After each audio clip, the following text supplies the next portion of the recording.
So I'm going to talk about an alternating thumb groove for playing blues in A, but we're going to use some chord voicings a little further up the neck, out of open position, and with some exotic sounding ninths and 13ths going on. So when I was in high school, I took lessons from this fantastic musician named Jeff Wyman. And I remember he showed me this chord, which I did not know. And he said, now that's the chord you need to know when you're going to go downtown and play the fat jazz guitars in the, the E.U. Wurlitzer, which was like the big music store, independent music store in Boston at the time. So you got to know this one. So when you pick up like an ES-175, you look like you know what you're doing. And I was like, it's going to take more than that to look like I know what I'm doing. But anyway, that kind of voicing, there's things we can do with those kinds of voicings playing in a bluesier context. And so we're going to do an alternating thumb groove like this, and then use some voicings like that on top. So if you're in A and you're here at the 5th fret, then there are a bunch of voicings to use. If you look at it like this, like, well, here's an A bar chord, and then here's the top 4 notes of that chord, the root, the 3rd, the 5th, and the root. And if you drop this root down a whole step, it becomes the flat 7th. So now we've got flat 7, 3rd, 5th, and root. And with that, we can start to add notes on top, the notes that make it sound jazzy, for lack of a better term. And so if we take the 5th and raise it a whole step, it becomes the 6th. And for reasons I am not going to get into at the moment, when you have the 6th in a chord that already has the flat 7th, the 6th is now called the 13th. So this is an A13 chord. And if we go back to our A7 chord and we go up to the root and we raise the root a whole step, for reasons I'm also not going to go into, when the 2nd note of the chord is on top of or involved in a chord where there's a flat 7 already, it's not called the 2nd anymore, it's called the 9th. So 13th right here, and 6th, 13th and 9th up here on top. You could play them both together in the same chord, and it would be called a 13th chord, and that would imply that the 9th was in the chord. But what you need to know right now is just how to play them. So I've just got 5th fret on the 4th string, 6th fret on the 3rd string, 7th fret on the 2nd string. I think I said that right. And then if you're going to flatten everything out on the top, you can use your pinky to get the 7th fret on the top 2 strings. Or you can play it like this. But I think for what we're doing, this is going to be more useful. So there's a few voicings, and I'm using the open 5th string because we're going to alternate like this. And what's great is we actually have a note on the 4th string that we're fretting, so the thumb can alternate 5th string, 4th string, 6th string, 4th string. And you can also even brush, if you pick a little harder, you can brush the 4th string and the 3rd string.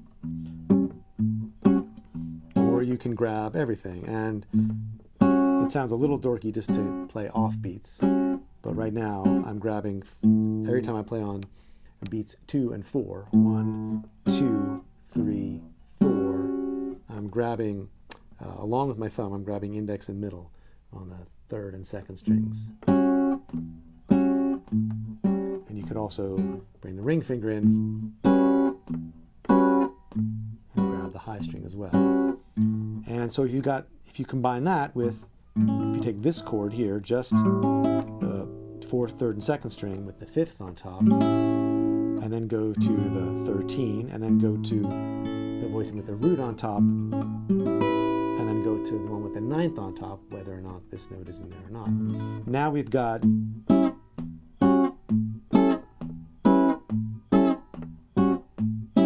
and you can hear that's making some very major pentatonic sounding melodies, right? So there's I got rhythm, but without all the proper chords. But anyway, what it means is we've got voicings with a bunch of melodic information on top, and that's cool and useful, and we're going to use that in just a minute. Now, going over to E, we can take this E chord shape with the 3rd and the 7th and the root and the 5th, and we can take the root and raise it up. Now we've got an E9 voicing here at the 6th, 7th, and 7th frets, and we can include the high string, which is still the 5th, or we can also take that note and we can add the 13th. Remember, that used to be the 6th, now we're calling it the 13th, and now we've got the 9th and the 13th for this chord voicing, 7th fret, 6th fret, 7th fret, 7th fret, and 9th fret. And finally, we can take, in this case, we could also take the 9th and we could alter it, which means to change it by a half step, higher or lower. So take the 9th down a half step and it becomes an E7 flat 9 chord. Go up a half step from the 9th and it becomes an E7 sharp 9. And take the 13th and go down a half step and it becomes a flat 13, which you can stick on top of either an E flat 9 or an E7 flat 9 or an E7 sharp 9, so that now you would have, in this case, are you ready? E7 flat 13 sharp 9. And that name is there not to confuse you, although it seems like it is, but to tell you exactly what's in the chord. Hey, it's an E7 with a flat 13 and a sharp 9. It's very specific. So these chords here with the regular, or what's called the natural 13, and the natural 9 are considered static, like they stay in place. They're not really leading you anywhere. But these sounds, the sharp 9, the flat 13, are considered to be in motion, or to have more tension and to take you, they want to resolve. So we could play over A and then over E with E7 sharp 9, and then back to E, back to A, and then back to E7 with flat 13 on top, and that gives us this kind of melodic stuff on top, which is much bluesier sounding than what we had before. So now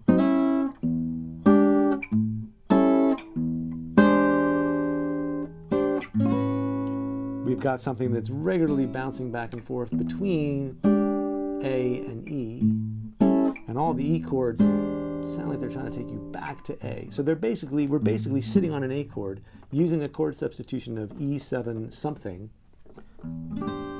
to get us right back to A. So it's a way of killing time on A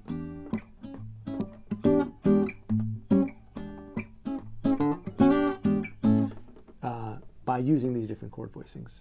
And so the syncopation that I'm doing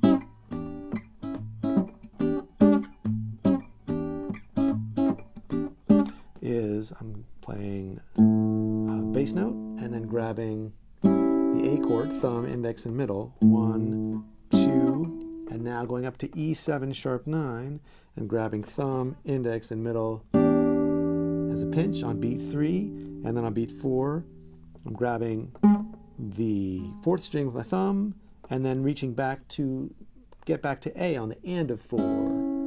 So 1, 2, 3, 4, and now the next measure is 1 and 2 and 3, 4. So that's 1, thumb, fingers, pinch, pinch. And a lot of notes are getting ghosted along the way. Like this last thumb note on 4. Really, your hand is moving back, and so it's going to get damped on the way. So 1.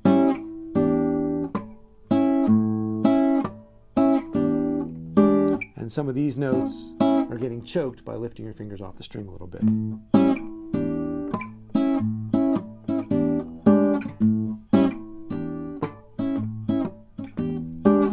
So that might be plenty just to get that groove together. You can also take it up to the next string by bring your ring finger in. So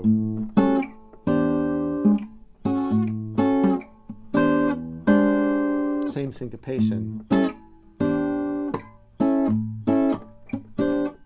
or getting the 13th in there. So that's when you want to use your pinky to flatten out across the top two strings. So now we've got this and this, and so we can make melodies out of that.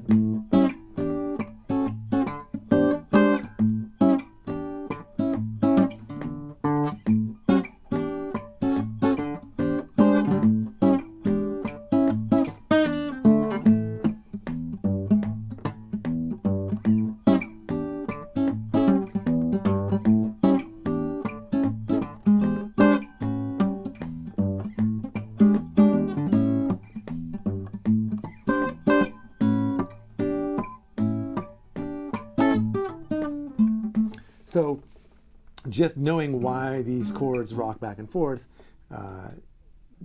helps you figure out what they're going to do melodically. You can set up that kind of groove, and then you can start to put some fills in between and do all kinds of different things. And you can start off, if you were starting off down here,